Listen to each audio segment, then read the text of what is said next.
so I had probably 3 or 4 different bike wrecks where amazingly I didn't actually get really hurt in any of them, but they were all kind of really dangerous. But one dangerous experience that stands out is with a guy that we'd met on the street, and we'd seen him before in our area. We hadn't talked to him just because he always ignored us.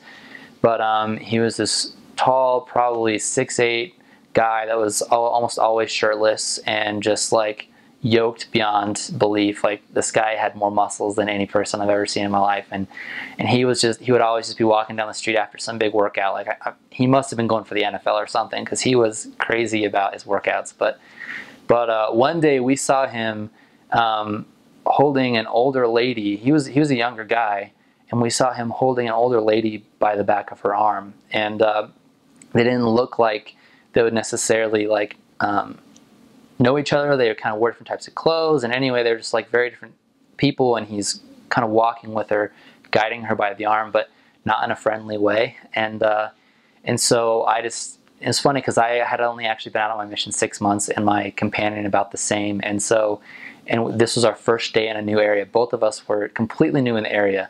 And so actually, yeah, we ended up seeing him more later. I think that's what I was thinking about. So we would see him on a kind of regular basis after this event. But yeah, so we approached them and we were like, hey, is everything all right? And he's like, just mind your own business. And so he kept walking on with this lady, and he's walking towards this car, and that's parked on the side of the street with the doors open.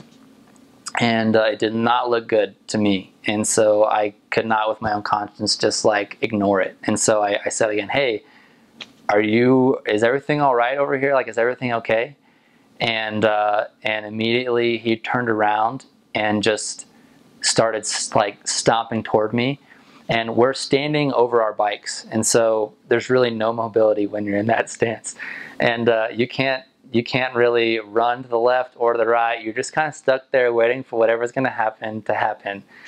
And so he stomps up toward us, and my companion is shaking in his boots. This guy is scared. I was scared, but I wasn't quite that scared.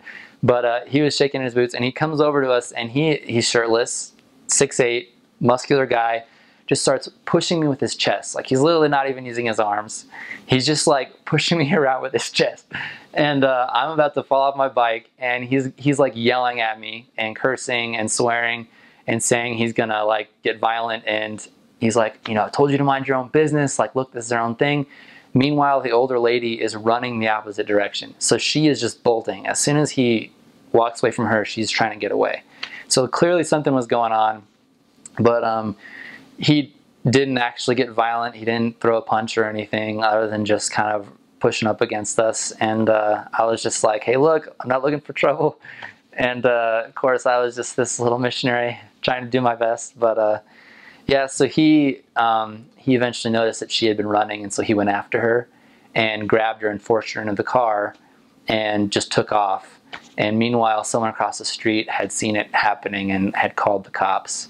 And the cops showed up really shortly, and we gave them a description of the vehicle and everything. But they obviously didn't catch him, because we saw him on a regular basis after that, and we'd always say hi, but didn't really go beyond that because it was uncomfortable. So